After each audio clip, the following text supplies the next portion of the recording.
That brings us to the most notable developments to come out of the turmoil in Egypt, the rise of social media as a way to get a message out. Joining me to discuss the trend is Lazar. She is the creator of the blog On the Scene, and she joins us from our bureau in Los Angeles. Ms. Lazar, welcome to Bloomberg's Bottom Line. Thank you for having me. Social networking may have shown its scope and power in Egypt over the last week, but it revealed itself in the spring of 2008 when the April 6th youth movement began. Give us some historical context.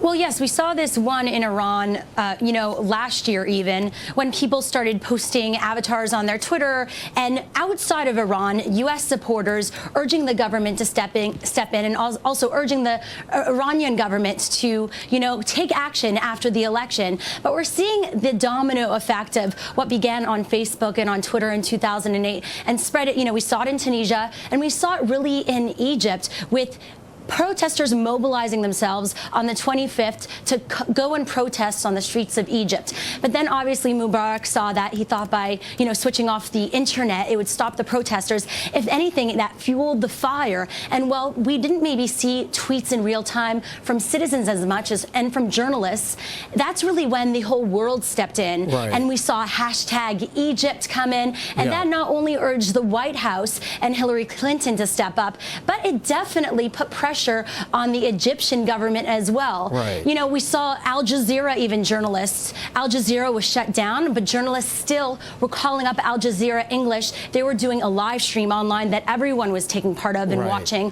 They were calling up anonymously. They were still tweeting. And other technologies have popped up because of this as well. And freedom of speech and the right to assemble are constitutional guarantees in this country. But those freedoms are limited in Egypt. How critical has social networking been for Egyptians to get their message out?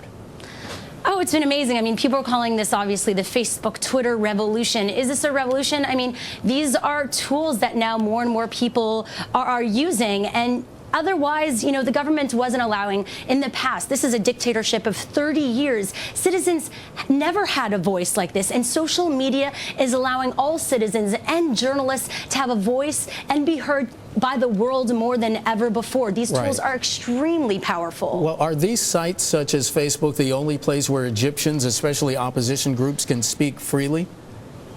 Oh, no, there's a ton of technologies popping up. Twitter and Facebook, because the internet was shut down, a lot of people couldn't use those tools. And that's where other ones, there was a site called Audio Boo that came up where Al Jazeera journalists were actually uploading audio reports to that site. A lot of people were uploading also stories to Tumblr in real time. That's a micro-blogging site.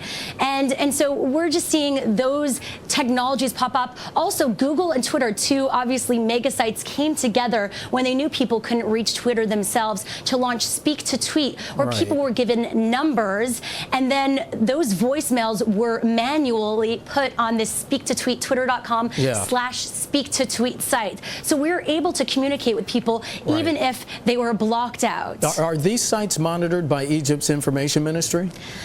Well, that's the thing. A lot of people don't realize, even if, the Egyptian government has allowed the internet to start up again, but even if the citizens can get on the internet, it doesn't mean they're not being surveyed. And a lot of people are being prosecuted under sedition laws because they're being tracked online, even if they're using dial-up, that's happening. And so there's a company called the Tor Project that is coming up, and they're working with Avaz to actually set up satellite internet devices for individuals.